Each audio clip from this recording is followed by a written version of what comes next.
മുൻപ് എപ്പോഴോ മനസ്സിലുടക്കിയ, പത്രമാധ്യമങ്ങളിലൂടെ പലതവണ വായിച്ചപ്പോൾ എൻ്റെ മനസ്സിനെ വശീകരിച്ച, സഹസ്രാബ്ദങ്ങൾ പഴക്കമുള്ള നഗരത്തിലേക്ക് 2022 ഒരു വേനൽ അവധിക്കാലം തന്നെ കയ്യിൽ കിട്ടിയ ദിനങ്ങളെ കൂട്ടിയിണക്കി ഹംപിക്ക് വണ്ടി കയറുമ്പോൾ എനിക്ക് എന്നും പ്രിയപ്പെട്ട സൂര്യോദയവും അസ്തമയവും ഉൾപ്പെടെ കണ്ടു തീർക്കേണ്ട സ്ഥലങ്ങളുടെ ഒരു നീണ്ട ലിസ്റ്റ് തന്നെ എൻ്റെ കയ്യിലുണ്ടായിരുന്നു. ആദ്യം തന്നെ ബംഗളൂരുവിലേക്കാണ് വണ്ടി കയറിയത്. അവിടെ 2 ദിവസം ചെലവാക്കിയതിനു ശേഷം ഹംപിയിലേക്കുള്ള വണ്ടിയിൽ യാത്രയാകുന്നു. Hampi is an ancient city in the Vijayanagara district in the Indian state of Karnataka, located along the Tungabhadra river in the east and central part of the state. Hampi is near the city of Hossepet. It is famous for hosting numerous monuments and temples, a UNESCO World Heritage Site. The city was possibly known Kishkinda in the Ramayana age. ഹുബ്ബള്ളിയിൽ നിന്ന് 163 kilometre കിഴക്കും ബെല്ലാരിയിൽ നിന്ന് 65ഓളം kilometre വടക്ക് പടിഞ്ഞാറുമായി തുംഗഭദ്ര നദിയുടെ തെക്കേ കരയിലാണ് ഹംപി സ്ഥിതി ചെയ്യുന്നത്.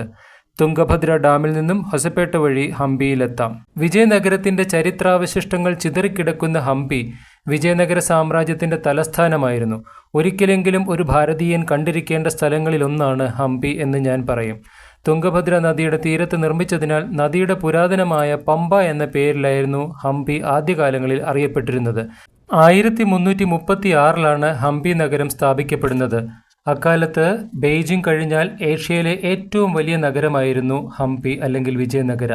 ചരിത്രാവശിഷ്ടങ്ങളുടെ പഠനത്തിൽ നിന്നും ഹംപി കോട്ട കെട്ടി ഭദ്രമാക്കിയ ഒരു നഗരമായിരുന്നു എന്ന് മനസ്സിലാക്കാൻ സാധിച്ചിട്ടുണ്ട്. കോട്ട മതിലുകളിലെ കല്ലുകളെ യോജിപ്പിക്കുന്നതിന് ഒരു തരത്തിലുള്ള ചുണ്ണാമ്പ് കൂട്ടുകളും ഉപയോഗിച്ചിരുന്നില്ല. പകരം പൂളുകൾ ഉപയോഗിച്ചാണ് കല്ലുകൾ പരസ്പരം ബന്ധിപ്പിച്ചിരുന്നത്. മറ്റു നഗരങ്ങളുടേതുപോലെ അല്ല ഈ കോട്ട മതിലുകളെന്നും ലോകത്തിലെ വളരെ കുറച്ചിടങ്ങളിലെ ഇത്തരം ഉന്നത നിലവാരത്തിലുള്ള കൽപ്പണി കണ്ടിട്ടുള്ളൂവെന്നും പോർച്ചുഗീസ് സഞ്ചാരി ഗോമിംഗോ പയസ് രേഖപ്പെടുത്തിയിട്ടുണ്ട്. അങ്ങനെ എൻ്റെ ബസ് ഹംപി ടൗണിൽ എത്തിയിരിക്കുകയാണ്. ഒരു ചെറിയൊരു മാർക്കറ്റും ഒരു ചെറിയ ടൗണുമാണ് ഹംപി.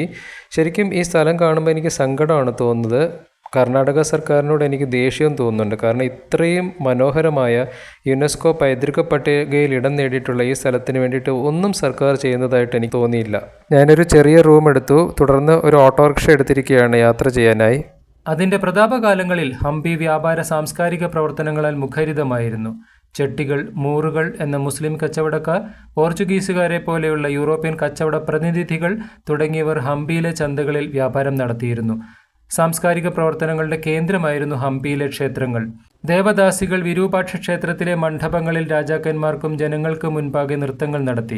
ഹംപിയിൽ ആഘോഷിക്കപ്പെട്ടിരുന്ന ഏറ്റവും പ്രധാന ഉത്സവമായിരുന്നു മഹാനവമി. രാജാവ് അതിഥികളെ സ്വീകരിക്കുകയും സാമന്തരിൽ നിന്നും കപ്പം സ്വീകരിക്കുകയും ചെയ്യുന്നതിനായി നിലകൊണ്ടിരുന്ന മഹാനവമി പീഠം ചരിത്രകാരന്മാർ കണ്ടെത്തിയിട്ടുണ്ട്.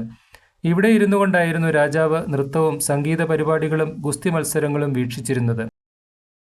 അണ്ടർഗ്രൗണ്ട് ശിവ ടെമ്പിളിൻ്റെ ഒരു ഫുൾ വ്യൂ നമുക്കിവിടെ നോക്കിയാൽ കാണാൻ പറ്റും.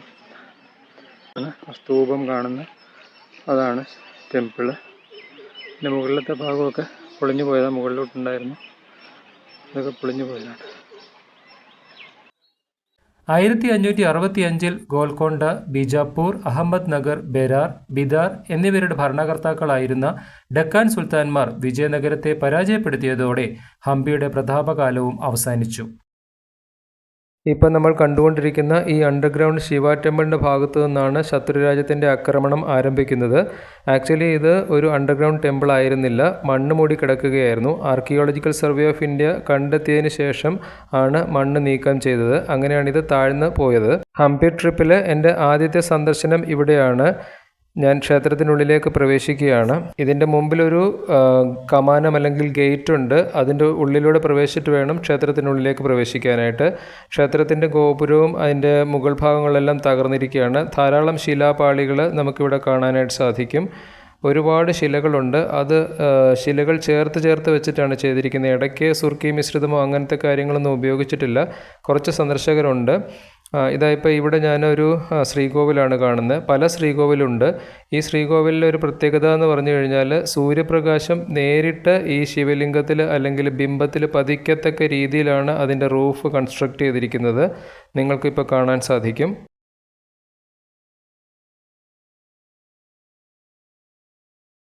വീണ്ടും ഞാൻ പ്രധാന ശ്രീകോവിലിൻ്റെ ഉള്ളിലേക്ക് നടക്കുകയാണ്. ഇതിൻ്റെ ഉള്ളിലൊക്കെ ശരിയായ രീതിയിലുള്ള ഡ്രെയിനേജും കാര്യങ്ങളൊക്കെ അണ്ടർഗ്രൗണ്ടിൽ കൂടെ ചെയ്തിട്ടുണ്ടായിരുന്നു. പക്ഷേ ഇപ്പോൾ അതെല്ലാം തകർന്നൊരവസ്ഥയിലാണ്. കുറച്ചങ്ങോട്ടുള്ളിലേക്ക് ചെല്ലുമ്പോഴത്തേക്കും വാവലിൻ്റെ ഒക്കെ ഒരു ഗന്ധവും അതേപോലെ തന്നെ ധാരാളം വെള്ളമൊക്കെ അതിനകത്ത് കിടക്കുന്നുണ്ട്. അതുകൊണ്ടൊരു ബാഡ് സ്മെല്ലൊക്കെ നമുക്ക് തോന്നുന്നുണ്ട്. വലിയൊരു ഭീതി തോന്നും ഉള്ളിലേക്ക് കയറുമ്പോഴത്തേക്കും. പ്രകാശം വളരെ കുറവാണ്. ഒരു നന്ദിയുടെ ശില്പമുണ്ടായിരുന്നു. ഞാൻ ആ നന്ദിയുടെ ശില്പത്തെ ഒന്ന് ശ്രദ്ധിച്ചു നോക്കി. വളരെ മനോഹരമായ ഒരു ശില്പമായിരുന്നു. പക്ഷേ അതിൻ്റെ മൂക്ക് വെട്ടിക്കളഞ്ഞ രീതിയിലാണ് ഇപ്പോൾ ഉള്ളത്.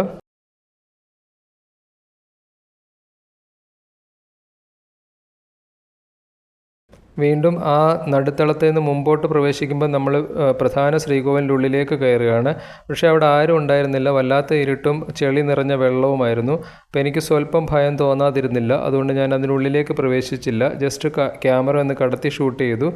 നന്ദിയുടെ മുകളിലുള്ള ഓർണമെൻറ്റ്സിൻ്റെ ആ പാറ്റേൺ നിങ്ങൾ നോക്കുക. എത്ര മനോഹരമായിട്ടാണ് കൊത്തി വെച്ചിരിക്കുന്നത്. നല്ല മിനുസമുള്ള ഒരു നന്ദിയുടെ രൂപം. ഞാൻ തിരിച്ചിറങ്ങാമെന്ന് വിചാരിച്ചു. ഇതൊക്കെ കാണുമ്പോൾ എനിക്ക് വല്ലാത്ത സങ്കടമാണ് തോന്നുന്നത്, ഈ നശിപ്പിക്കപ്പെട്ട ഈ ക്ഷേത്രങ്ങൾ കാണുമ്പോൾ. ഇത് അണ്ടർഗ്രൗണ്ട് ടെമ്പിളിൻ്റെ നേരെ ഓപ്പോസിറ്റിലുള്ള, അതായത് നമ്മുടെ അംബാസഡേഴ്സ്, വിദേശ രാജ്യങ്ങളുടെ എംബസികളെ പോലെ പുറത്തുനിന്നുള്ളവരൊക്കെ വന്നിട്ട് വരുമ്പോൾ അവർക്ക് മറ്റു രാജ്യങ്ങളിലെ രാജാക്കന്മാരും അതുപോലെയൊക്കെയുള്ള വിശിഷ്ടാതിഥികളൊക്കെ വരുമ്പോൾ അവർക്ക് താമസിക്കാൻ വേണ്ടി ഉണ്ടാക്കിയിട്ടുണ്ടായിരുന്ന ബിൽഡിംഗ് ആയിരുന്നു. എംപറേഴ്സ് ബിൽഡിംഗ് എന്നാണ് ഇതിന് പറയുന്നത്. എംപറേഴ്സ് ബംഗ്ലാവ് അതാണിത്. എല്ലാം തകർന്നു പോയിരിക്കുക. ബേസ്മെൻറ്റ് മാത്രം എംപറേഴ്സ് ബിൽഡിങ്ങിൻ്റെ ഉള്ളൂ. അപ്പോൾ എന്തെങ്കിലും കാണാൻ പറ്റുന്നുണ്ടോയെന്ന്. ഇത് കാണുമ്പോൾ എനിക്ക് തോന്നുന്നത് നമ്മുടെ യാത്രയിൽ ഞാൻ എഴുതിയിട്ടുണ്ടായിരുന്ന ബാൻഗഡ്, തകർക്കപ്പെട്ട കൊട്ടാരം, പ്രേതനഗരി എന്ന് പറയുന്ന അതിൻ്റെ ഒരു ഛായയാണ് എനിക്ക് ഇത് കാണുമ്പോൾ തോന്നുന്നത്. മണ്ഡപം പോലെ, സ്റ്റേജ് പോലെ, ആന അങ്ങനെയൊക്കെ വന്നിട്ട് സൂപ്പർ. അതിൻ്റെ ഓപ്പോസിറ്റിലായിട്ട് അവിടെ ഒരു ഗേറ്റ് വേ പോലെ ഒരു മുഗൾ ആർക്കിടെക്ചറിലൊരു സംഭവം നിൽക്കുന്നുണ്ട്. അതെന്താണെന്നറിയില്ല.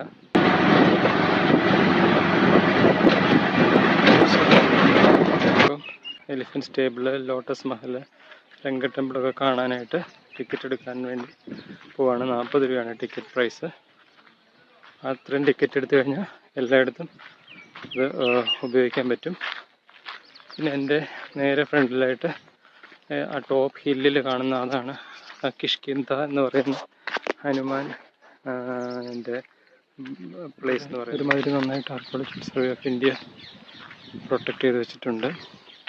സന എൻക്ലോഷർ എന്നാണ് എന്ന് പറയുന്നത്. ഇത് റൂയിൻ ചെയ്ത സമയത്ത് അവർ ഇവിടെ കുറച്ച് സമയം താമസിച്ചിട്ടുണ്ടായിരുന്നു. ആ സമയത്ത് അവർ ഉണ്ടാക്കിയ ബിൽഡിങ്സാണിത്. സന എൻക്ലോഷർ എന്ന് പറയുന്നത്. ഇവിടെ കുറച്ച് മുഗൾ ആർക്കിടെക്ചറാണ് നമുക്ക് കാണാൻ പറ്റുന്നത്. Apart from the Canara stone architecture, അതിൽ നിന്ന് വ്യത്യസ്തമായിട്ടുള്ള ഒരു ആർക്കിടെക്ചറാണ് ഇവിടെ നമുക്ക് കാണാൻ പറ്റുന്നത്. ഇവിടെ നല്ല ഒന്നാന്തരം വെയിലാണ്. ഇവിടെ വരുന്ന ആൾക്കാരൊരു കുടയോ അങ്ങനത്തെ സാധനങ്ങളൊക്കെ കൊണ്ടുവരുന്നത് നന്നായിരിക്കും. കുറേ നടന്ന് കാണാനായിട്ടുണ്ട്. ഇത് ബേസ്മെൻറ്റ് ഓഫ് ക്യൂൻസ് പാലസ്, ക്യൂവിൻ്റെ പാലസിൻ്റെ ബേസ്മെൻറ്റാണ്. അതും തകർന്നു പോയിട്ടുള്ളതാണ്. അതിൻ്റെ ബേസ്മെൻറ്റ് മാത്രമേ ഉള്ളൂ. ഞാൻ ഇത്തിരി തണലുള്ളതുകൊണ്ട് ഇങ്ങോട്ട് കയറിയിട്ട് ഈ ലോട്ടസ് മഹലിൻ്റെ അവിടോട്ട് പോവാണ്. ലോട്ടസ് മഹലിലോട്ട് പോയി കഴിഞ്ഞാൽ എനിക്ക് ക്യൂൻസ് പാലസിൻ്റെ ബേസ്മെൻറ്റിൻ്റെ ഫോട്ടോഗ്രാഫ് എടുക്കാനായിട്ട് പറ്റും. അതുകൊണ്ട് ഞാൻ കുറച്ചും കൂടി നീങ്ങി ഇങ്ങോട്ട് പോവാണ്.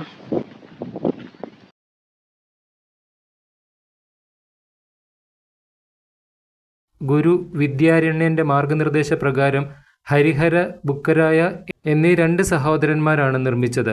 അക്കാലത്തെ ഏറ്റവും വലിയ ഹിന്ദു സാമ്രാജ്യം മാത്രമായിരുന്നില്ല, ലോകത്തിലെ ഏറ്റവും വലിയ വ്യാപാര കേന്ദ്രങ്ങളിൽ ഒന്നായിരുന്നു അത്. ഹംപിയിലെ വിപണികളിൽ എപ്പോഴും ലോകമെമ്പാടുമുള്ള വ്യാപാരികൾ തിങ്ങി നിറഞ്ഞിരുന്നു. പ്രദേശത്ത് സമൃദ്ധമായി വളരുന്ന സുഗന്ധവ്യഞ്ജനങ്ങൾക്കും പരുത്തിക്കും പകരമായി അവരുടെ സാധനങ്ങൾ കൈമാറ്റം ചെയ്യുന്നതിനായി എത്തി. മാണിക്യങ്ങൾ, വജ്രങ്ങൾ, എല്ലാ വിലയേറിയ കല്ലുകൾ എന്നിവയും തെരുവുകളിൽ കച്ചവടം ചെയ്തിരുന്നു. സന എൻക്ലോഷറിലെ ലോട്ടസ് മഹലിൻ്റെ ബേസ്മെൻറ്റിലും അതിൻ്റെ റൂഫിലുമൊക്കെ ഉണ്ടായിരുന്ന കൊത്തുപണികൾ ഹംപിയിലെ മറ്റ് ബിൽഡിങ്ങുകളിൽ നിന്നും തികച്ചും വ്യത്യസ്തമായ ഒരു മുഗൾ അല്ലെങ്കിൽ അറബിക് സ്റ്റൈലിലുള്ള കൊത്തുപണികളായിരുന്നു. ഈ ലോട്ടസ് മഹൽ കാണാൻ നല്ല ഭംഗിയാണ്. അവിടെ കല്ലുകൾ ഉപയോഗിച്ചിരിക്കുന്നത് വളരെ കുറവാണ്, പകരം സുർക്കി മിശ്രിതമാണ് ഉപയോഗിച്ചിട്ടുള്ളത്.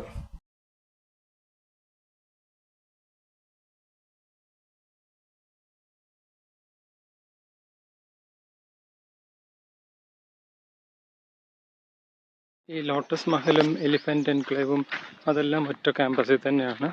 അപ്പോൾ ഞാനിപ്പം എലിഫൻ്റ് എൻക്ലേവിലേക്കും പിന്നെ അതുപോലെ ബാത്ത് ഏരിയയിലോട്ടും അത് അവരുടെ പാലസിലോട്ടും പോവാണ്.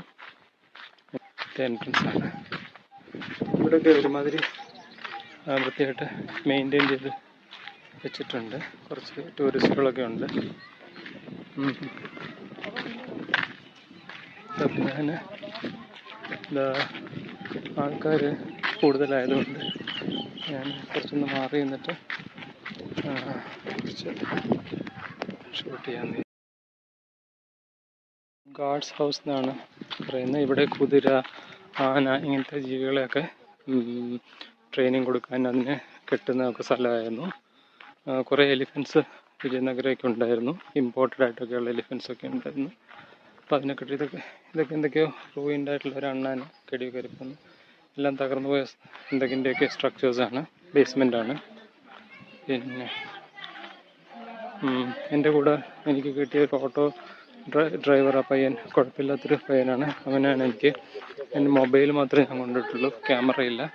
അപ്പോൾ ഇതിൻ്റെ ചാർജ് വണ്ടി കയറുമ്പോൾ തന്നെ അത് കുത്തി വെക്കാനൊക്കെ ഹെൽപ്പ് ചെയ്യുന്നുണ്ട്. ചാർജായിട്ട് 600 റുപ്പീസാണ് അവൻ ചോദിച്ചിട്ടുള്ളത്. ഞാൻ 500 പറഞ്ഞു. എനിക്ക് ഇഷ്ടപ്പെടുകയാണെങ്കിൽ 600 തരാമെന്ന് പറഞ്ഞിട്ടുണ്ട്. അവൻ കുറച്ച് കാര്യങ്ങളൊക്കെ എനിക്ക് ഒരു ഗൈഡ് പോലെ പറഞ്ഞു തരുന്നുണ്ട്. ഇതാണ് ആനയും കുതിരയൊക്കെ പ്രാക്ടീസ് ചെയ്യിപ്പിക്കുന്ന സ്ഥലം. അതിൻ്റെ ഉള്ളിലോട്ട് ഒന്ന് കയറി നോക്കാം, എന്തെങ്കിലും കാണാൻ പറ്റുമെന്ന്. ടൂറിസ്റ്റുകളുണ്ട്.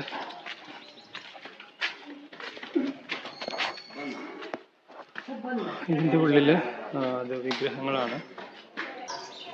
എത്ര സ്റ്റോൺസാണ്. 13-14 സെഞ്ച്വറിയിലെ ഹനുമാൻ്റെ വിഗ്രഹമാണ്. ഇതൊക്കെ സിംഗിൾ സ്റ്റോണിൽ കംപ്ലീറ്റ് ഇങ്ങനത്തെ സ്റ്റാച്യൂസാണ് ഇവിടെ ഉള്ളത്. ഇതിൻ്റെ സെൻട്രലായിട്ടൊരു കോർട്ട്യാർഡുണ്ട്. നല്ല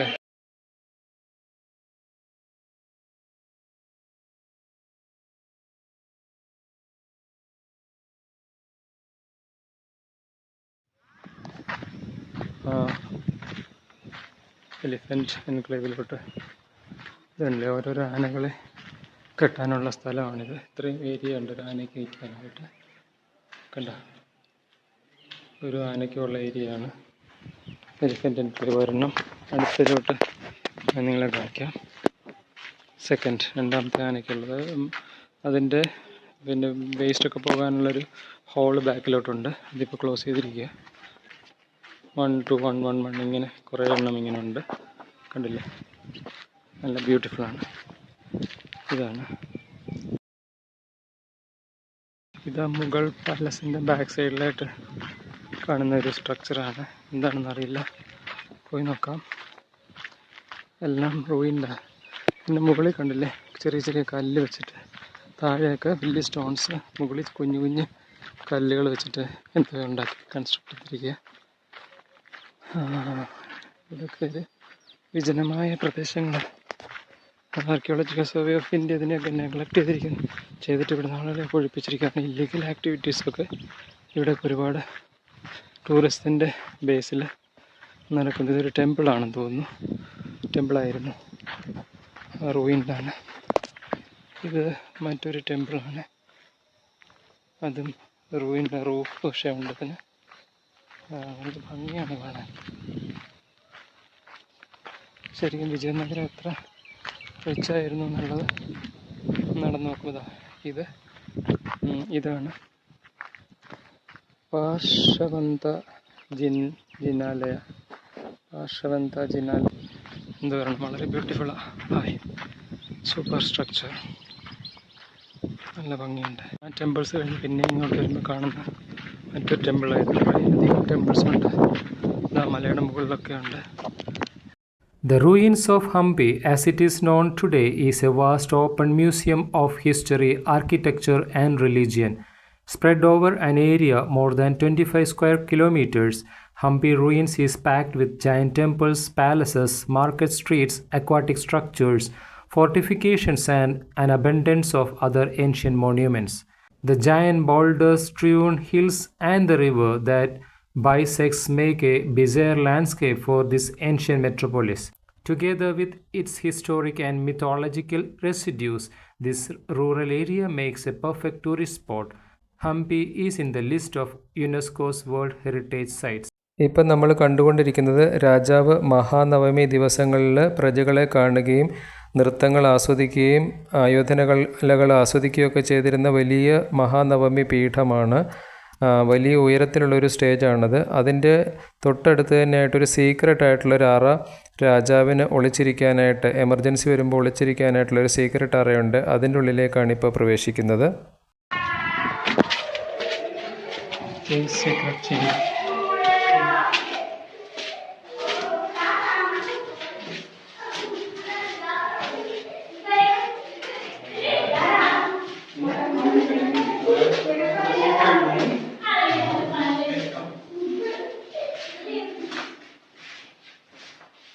So this is the secret chamber. So here the kings, family, commanders, ministers of the district come here. Very secret.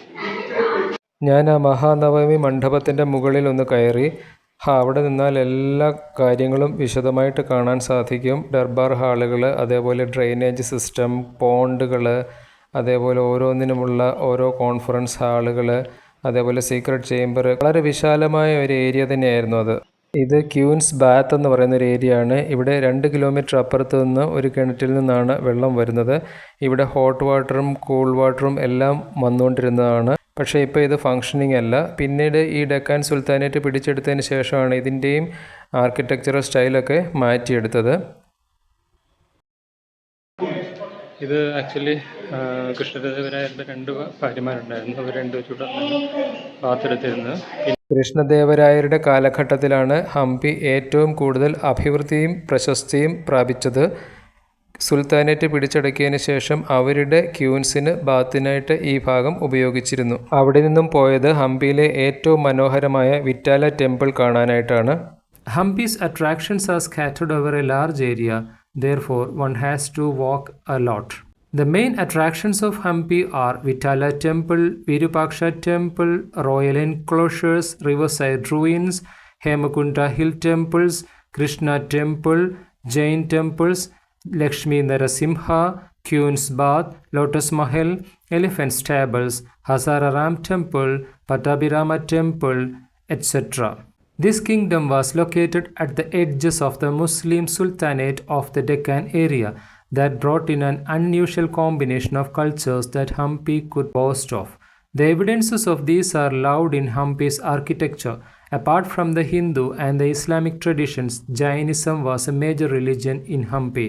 Today, far from its erstwhile metropolitan status, Hampi is very much a rural place. Many villages are scattered around this area where agriculture is the prime occupation, and a total of around 2,000 people are staying here. Once this area was occupied by 50 lakh people. Though it owns the much touted UNESCO's World Heritage tag, Hampi at its heart is a humble place. This is a place where a city dweller can savor the village life as its rural best. It looks like the villagers over here don't mind the nasty goofy tourist stray into their village. ഇപ്പോൾ നമ്മൾ കണ്ടുകൊണ്ടിരിക്കുന്നത് വിറ്റാല ടെമ്പിളിന് മുൻപിലുള്ള stone chariot ആണ്. ഇതാണ് നമ്മൾ 50 രൂപ currency നോട്ടിൽ കാണുന്നത്. ഇതൊരു മോണോലിത്തിക് ആയിട്ടുള്ള സ്റ്റോൺ ചാരിയറ്റ് ആണ്. പിന്നീട് ഞാൻ മാതംഗ പർവ്വതത്തിൻ്റെ മുകളിലേക്കാണ് പോയത്. അവിടെ നിന്നാൽ ഹംപി നഗരം വളരെ വ്യക്തമായി കാണാം. പക്ഷേ ഏറ്റവും മുകളിലേക്ക് കയറാൻ എനിക്ക് പേടിയായതുകൊണ്ട് ഞാൻ തിരിച്ചിറങ്ങി. കുറച്ച് ആളുകളൊക്കെ മുകളിൽ നിൽക്കുന്നുണ്ടായിരുന്നു. On foot, that's if you want to comb all the major ruins, you can hire bicycles or mopeds to cover a wide area, say spots located 5 kilometers apart. On-foot explorations is the optimum strategy. There is also a limited area battery-operated buggy van service around the Vitala temple area, and if you include an occasional Coracle ferry crossing and a couple of hill climbs in the agenda, your route plan is deemed perfect. The local auto rickshaw or car is available for hire at the site. The major hotspots are connected by motorable road, but this does not cover all the highlights of Hampi. Exploring Hampi independently has its special charm and pleasant surprises. The popular tourist season is October to February, with the New Year holidays as the center peak. This period is the optimum time of the year with a pleasant weather. However, Hampi's festival calendar is spread throughout the year. അപ്പോഴേക്കും വൈകുന്നേരമായിരുന്നു. ഒരു മഴയുടെ ലാഞ്ചനയൊക്കെ ഉണ്ടായിരുന്നു. നല്ല കാറ്റ് വീശുന്നുണ്ടായിരുന്നു. എനിക്ക് വല്ലാത്തൊരു ഭയം തോന്നി. കാരണം പരിചയമുള്ള ആളുകൾ ആരുമില്ല. ആ തകർന്ന ചരിത്രാവശിഷ്ടങ്ങൾക്കിടയിലൂടെ നടക്കാൻ എനിക്കൊരു ചെറിയ ഭയം കാരണം ഞാൻ പതിയെ തിരികെ നടന്നു.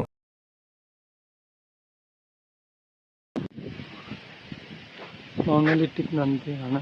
ഒറ്റക്കല്ലിൽ കൊത്തിയെടുത്ത നന്ദികേശൻ്റെ ശില്പമാണ്. വലിയൊരു ഹ്യൂജ് സ്റ്റാച്ചു ആണ് ഇത്.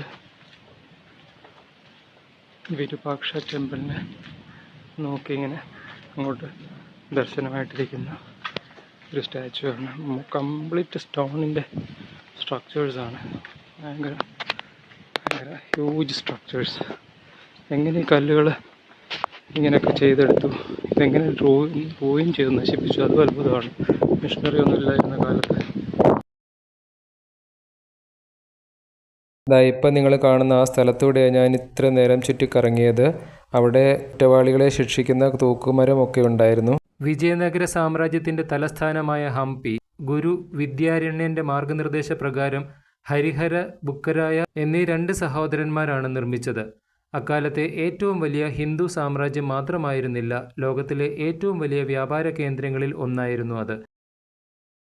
അങ്ങനെ വിജയനഗര സാമ്രാജ്യത്തിലെ മനോഹരമായ സായാഹ്നം ആസ്വദിച്ച് അസ്തമയ സൂര്യനെയും കണ്ട് അടുത്ത പ്രഭാതത്തിലേക്കുള്ള കാഴ്ചകൾക്കായി കാത്ത് എൻ്റെ മുറിയിലേക്ക് ഞാൻ യാത്രയായി.